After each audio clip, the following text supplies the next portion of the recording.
جگہ جگہ پہ موقع موقع پہ وہ اپنے بیٹوں کی تربیت کرتے۔ صحابہ کرام رضوان اللہ علیہ مجمعین میں ایک صحابی گزرے ہیں، حضرت عبداللہ ابن زبیر رضی اللہ عنہ۔ یہ حضرت آسمہ رضی اللہ عنہ کے بیٹے تھے۔ حضرت آسمہ ابو بکر صدیق کی بیٹی تھی، تو ابو بکر صدیق اس کا نانا ہے، اور اس کے والد حضرت زبیر رضی اللہ تعالی عنہ ہیں۔ حضرت عبداللہ ابن زبیر رضی اللہ عنہ کی تربیت ماں نے عجیب انداز میں کی ہے۔ حضرت عبداللہ ابن زبیر نے حجاج ابن یوسف کے ظلم اور بربریت کا مقابلہ کیا۔ حجاج ابن یوسف کے سامنے سیسا پلائی ہوئی دیوار کی طرح کھڑے ہوئے اور حجاج ابن یوسف کے ساتھ مقابلہ کیا۔ جب جنگ کا موقع آیا تو جنگ کے دوران کچھ ساتھی ہٹ جاتے ہیں عبداللہ ابن زبیر سے، کچھ ساتھی پیچھے ہٹ گئے۔ ساتھیوں نے عبداللہ ابن زبیر کو چھوڑا۔ عبداللہ ابن زبیر نے ماں کو خط لکھا، امی جان ان الناس قد انفضوا عنی، اے میری والدہ لوگ مجھ سے ہٹ گئے ہیں، میں کیا کروں؟ اپنی بات پر ڈٹ جاؤں یا صلح کروں، کیا کروں؟ تو ماں نے کہا، ماں نے ایک جملہ اس کے لیے لکھا، اے میرے بیٹے اگر آپ حق پر ہیں تو پھر آپ دنیا کی پرواہ نہ کرو، اور اگر آپ باطل پر ہیں فلا خیر فیک حیا و میتا، نہ تمہاری زندگی میں کوئی خیر ہے نہ تمہاری موت میں کوئی خیر ہے۔ اگر آپ اہل باطل میں سے ہیں تو آپ کی زندگی بھی بیکار ہے، آپ کا مرنا بھی بیکار ہے، آپ کی جینے اور مرنے کی مجھے کوئی پرواہ نہیں ہے، لیکن اگر آپ حق پر ہیں تو آپ اپنی بات پر ڈٹ جاؤ اور حجاج ابن یوسف کے ظلم اور بربریت کا مقابلہ کرو۔ اور پھر یہ عبداللہ ابن زبیر رضی اللہ عنہ حجاج ابن یوسف کا مقابلہ کرتے ہوئے شہید ہوتے ہیں۔ تو ماں نے اپنے بیٹوں کی تربیت اس انداز میں کی۔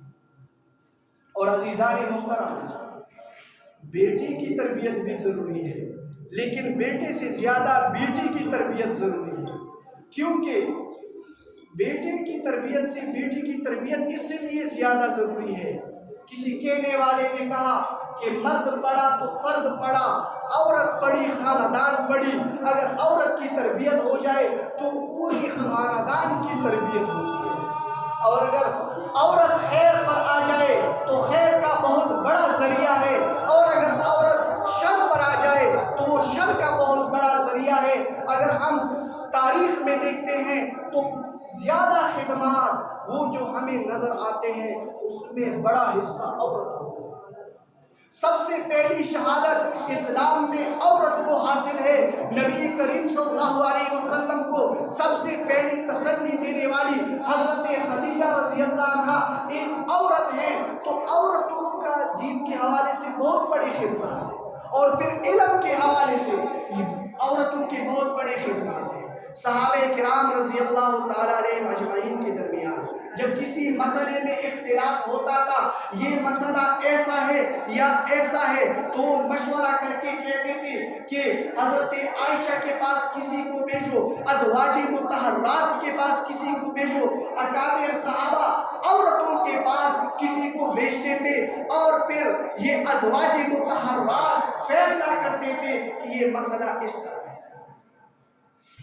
صحابہ کرام میں اصحاب فتویٰ جو تھے وہ 149 صحابہ تھے، جو فتوے دیتے تھے 149 تھے، اور اس 149 میں جو بڑے ماہر فقہا تھے وہ 14 صحابہ تھے، اور ان 14 صحابہ میں حضرت عائشہ صدیقہ طاہرہ